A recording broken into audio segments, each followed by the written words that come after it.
आइए मित्रों, अब हम विश्व मैत्री अभियान की अगली कड़ी प्रारंभ कर रहे हैं। आप सभी को पता है त्रिदेव। त्रिदेव कौन होते हैं?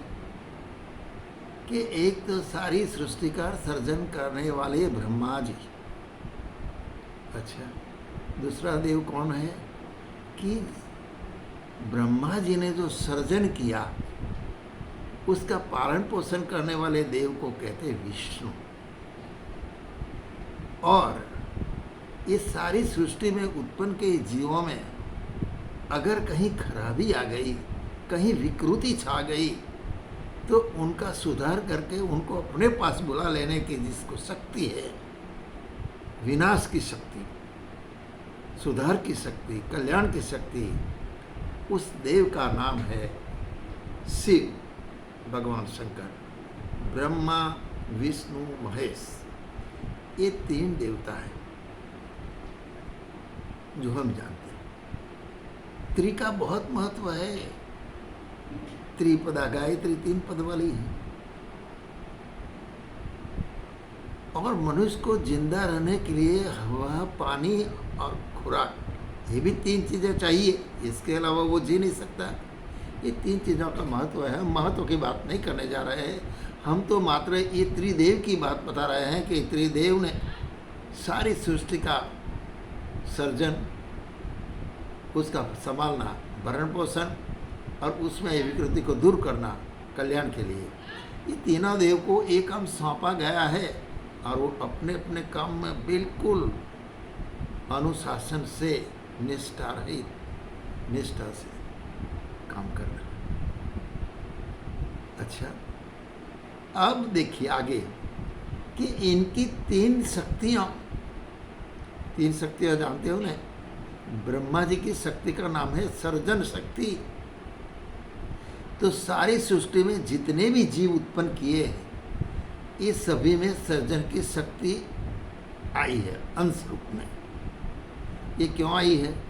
कि हम जानते हैं कि भगवान का एक संकल्प था, एको अहम बहुश्याम, मैं एक में से अनेक हो जाऊं। ये है सर्जन शक्ति। एक में से अनेक हो गए तो फिर इनका गुण तो आएगा ही। सोने की लकड़ी में से आप अंगूठी बनाओ, चेन बनाओ, तो सारे सोने के गुण इस चीज़ में आ जाएंगे। इस तरह के भगवान की बनाई सृष्टि में भगवान की जो जो गुण, भगवान के जो जो आदर्श, भगवान के जो जो संकल्प कुछ भी हो, इस सारे के सारे गुणों से परमात्मा के सारे गुण आत्मा में आ जाते हैं। और भाई साहब, पूरे विश्व में जितने भी जीवित प्राणी हैं, उसी में भगवान परमात्मा का एक अंश आत्मा के रूप में निवास कर रहा है। तो उसमें ये गुण होना स्वाभाविक है। उसमें सर्जन शक्ति है। लेकिन सर्जन शक्ति के लिए विशेष शक्तियों किसको दी है? नारी जगत को। नारी जगत तो सर्जन करता है, चाहे प्राणी हो, पशु हो, पक्षी हो, मनुष्य हो, सभी में जो मादा होती है उसमें ये विशेष रूप के गुण है सर्जन का। वही सर्जन करती है, वही बच्चे पैदा करती है। सर्जन, ये इनका काम है। भगवान ने इनको सौंपा है, सारी शक्तियाँ इनको दी है। ये है ब्रह्मा की शक्ति। अच्छा, और नर को क्या करना है? भाई, जो सर्जन किया है उसका पालन पोषण भी करना पड़ेगा। इसीलिए जो नर जगत है वो क्या करता है? वो बिजनेस करता है, धंधा करता है, दुकान करता है, नौकरी करता है, खेती करता है, सारे सारे काम करके वो कमाता है और सारे कुटुंब का भरण पोषण करता है। ये विष्णु, आपने शादी में सुना है ना, विष्णु रूपो वर क्या है? विष्णु रूप। तो विष्णु की शक्तियाँ नर को दी गई ज़्यादा, और सर्जन की शक्तियाँ मादा को दी गई। इस विश्व में जो बुद्धि के धनी, जो संस्कार के धनी, ऐसे लोग जो उच्च स्तरीय ज्ञान वाले हैं, वो लोगों को महेश की शक्ति मिल गई भाई साहब। क्या? कि जहाँ जहाँ दोष, दुर्गुण, विकृति पनपती है, उसको रोक करके संस्कृति की रक्षा करना इनका काम है। कौन है वो लोग? ये बुद्धि के धनी, संस्कार के धनी कौन है? ये है धर्मगुरु। धर्मगुरु को महेश का काम सौंपा गया, विकृत नहीं पनपने देते। तो मैं ये कह रहा था कि ब्रह्मा विष्णु महेश की सूक्ष्म शक्तियाँ स्त्रियाँ पुरुषों और धर्मगुरुओं को मिली हुई है ज़्यादा रूप में, और वही अनुशासन से काम करना जरूरी है, आवश्यक है, उनको करना चाहिए, भगवान का अनुशासन मानना चाहिए। तो दो वर्ग तो अपना अनुशासन निभाते हैं। कौन? एक तो मादा बच्चे पैदा करती है, दूसरा नर भरण पोषण करता है, पर तीसरा जो वर्ग है बुद्धि के धनी, वो खुद में इतनी विकृतियां पाल के बैठा है। तो ये अनुशासन जो भगवान का है, महेश का, वो शायद पालन नहीं करते। लेकिन उनको तो ये जिम्मेदारी निभानी ही पड़ेगी। मैं ब्रह्मा विष्णु महेश के अंशों की बात बता रहा हूँ। अच्छा, आप जानते हो कि जब बारिश होती है उसी में जो स्वाति नक्षत्र की जो बारिश होती है, वो वर्षा के बिंदु अगर समुद्र से कोई सीप में पड़ जाए तो भाई साहब बहुत ही हो जाता है। इस तरह से भगवान ने कुछ हीरे को किसी को पहाड़ में गिरा दिया। हीरे को भगवान के घर से हीरे आए हैं, ये हीरे कोई पहाड़ में गिरा, कोई गरीब जो झोंपड़ी कुटीर में रहता है उनके कुनबे में गिरा। अच्छा, कोई देहात में गिरा, कोई पहाड़ियों में गिरा, कोई अच्छे घरानों में गिरा। और वो हीरे जो है उसको धर्म गुरुओं ने तराश करके इतने चमकीले बना दिए हैं भाई साहब कि क्या इसकी क्या बात करें। ये लोग इतना अच्छा काम कर रहे हैं जिसको देख देख के और लोगों को मन में प्रेरणा जगती है, और जगनी चाहिए। दूसरे का अच्छा काम देखकर हमें भी अच्छा काम करने की ललक होनी चाहिए। और ये जो होता है तो मनुष्य कहलाता है।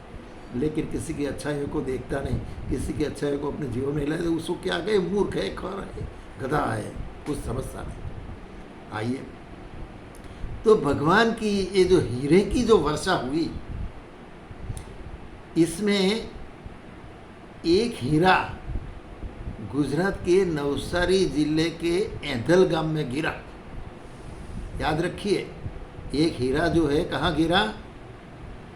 नवसारी जिले के एंधल गांव में, बहुत छोटा सा गांव है, वहाँ एक हीरा गिरा बच्ची के रूप में।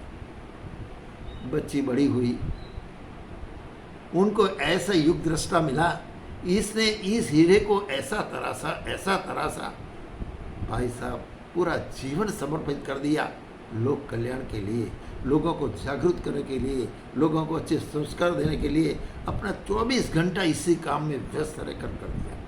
बिल्कुल सादगीपूर्ण जीवन। ये हीरा है चमकने वाला।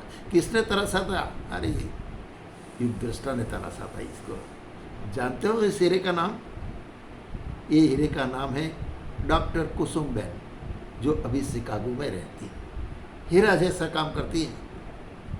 हम उसको पहचानते नहीं, इनकी प्रवृत्तियों को देखते नहीं, वो क्या काम कर रही है वो हम देखते नहीं। हम तो बस दूसरी बातें देखते रहे, इधर उधर की बातें सुनते रहे, ना जाने कितने आक्षेप करते हैं, ना जाने क्या है, कुछ नहीं। ये हीरे है, हीरे।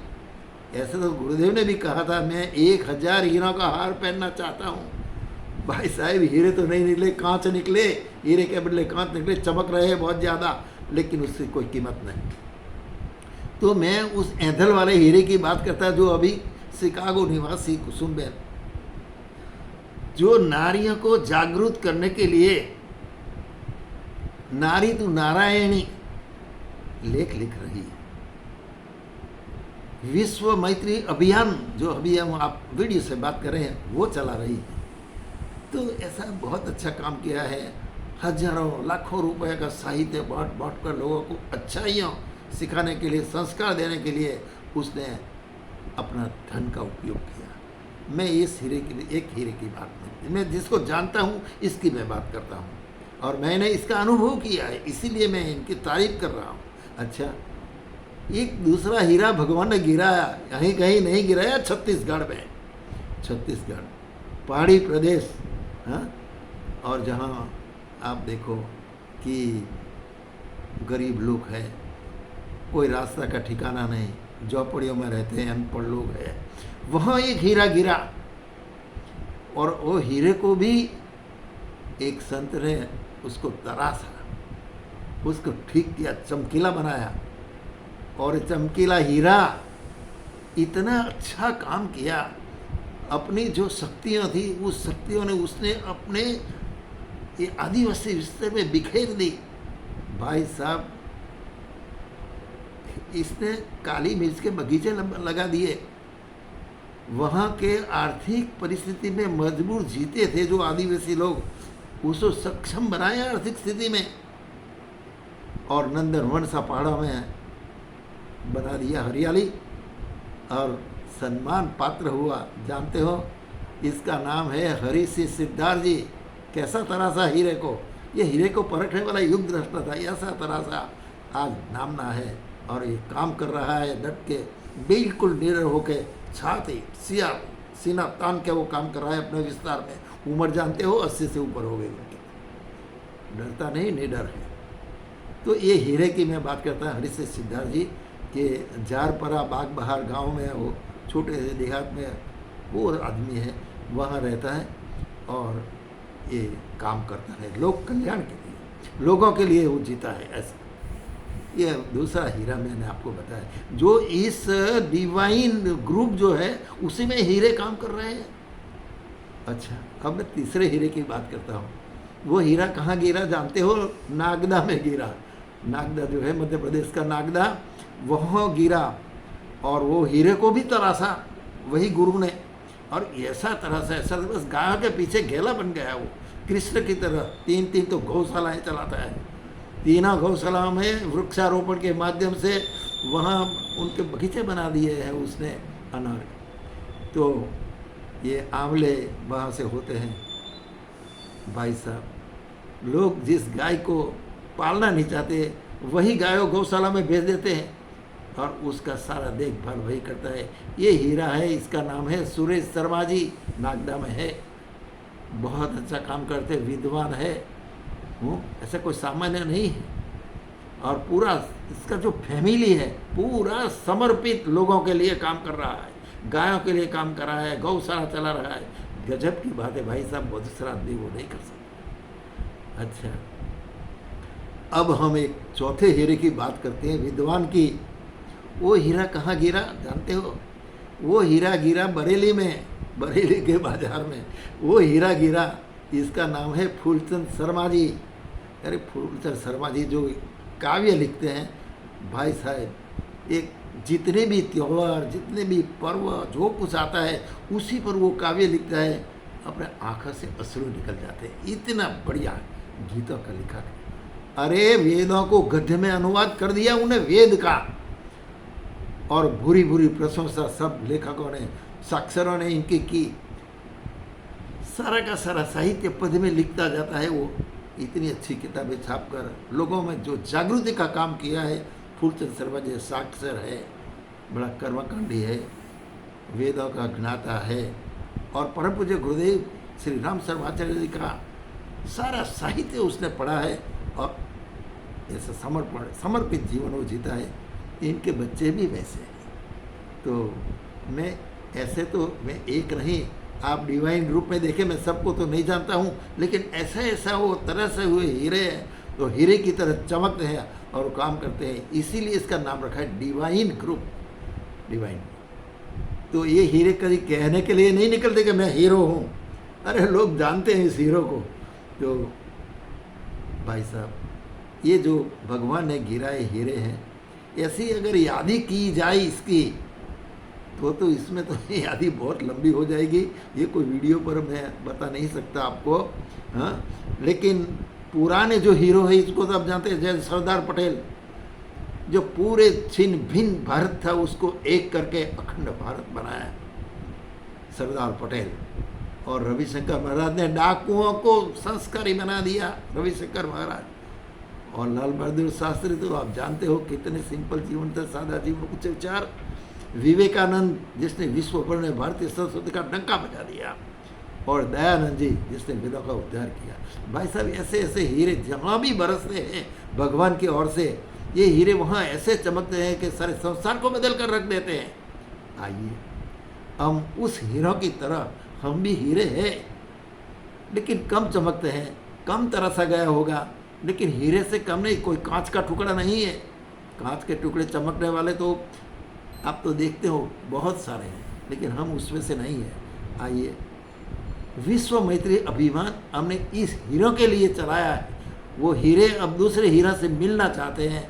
आइए मैत्री के माध्यम से अब एक हो जाए, और सारी माला अगर बन गई, विश्व मैत्री अभियान सफल होकर रहेगा, और हम चाहता हूँ कि आपके सहयोग से सफल होकर रहेगा। इसके साथ आज की बात समाप्त। उदय सिंह चौहान का आप सभी को सप्रेम प्रणाम।